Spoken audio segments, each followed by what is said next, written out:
Nous sommes le samedi 22 juin, aux alentours de 17 h, dans la ville de Vilvoorde, en périphérie nord de Bruxelles. Dans un appartement, une famille fêtait l'anniversaire de leur fille âgée de 5 ans. Une bonne ambiance de week-end en l'occurrence. Mais voilà, la musique était trop forte au goût des voisins. Et la police a été appelée sur place.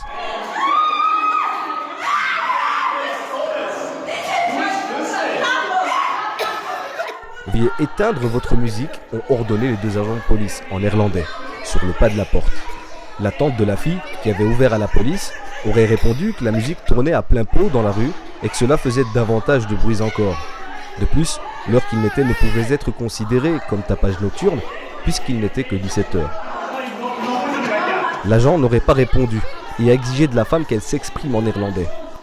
Ne parlant pas la langue, mais étant de bonne volonté, la tante a fait appel à une cousine, maîtrisant la langue du nord du pays, pour faire la traduction.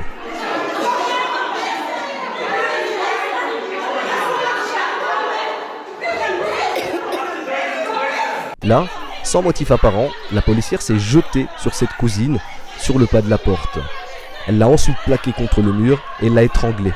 La jeune fille s'est retrouvée aussitôt en difficulté respiratoire et a suffoqué. Voyant cela, la maman tente alors de libérer sa fille des mains de la policière.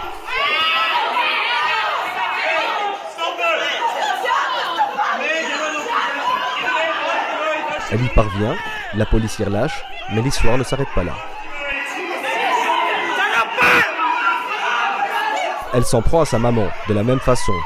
La situation devient critique.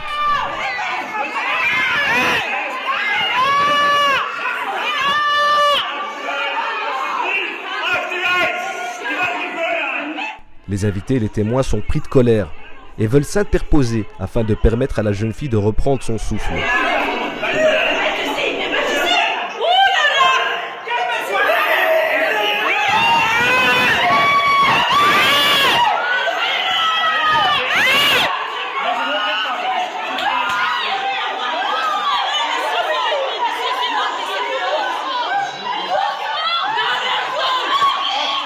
Le collègue policier semble ne pas comprendre l'attitude de sa collègue violente.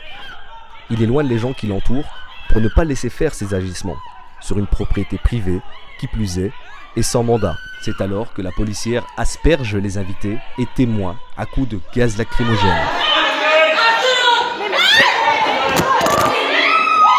La jeune fille, emmenée au commissariat menottée, a été relâchée, mais aucune disposition n'a été actée. La seule chose mentionnant son entrée au commissariat est son nom répertorié sur le registre. Elle n'a pas non plus été orientée vers un service d'aide aux victimes de violences. La jeune fille est toujours en état de choc, selon Naïma Belkatir, conseillère communale à Schaerbeek. Contactée par Nos Soins, la police ne souhaite pas communiquer sur ce dossier.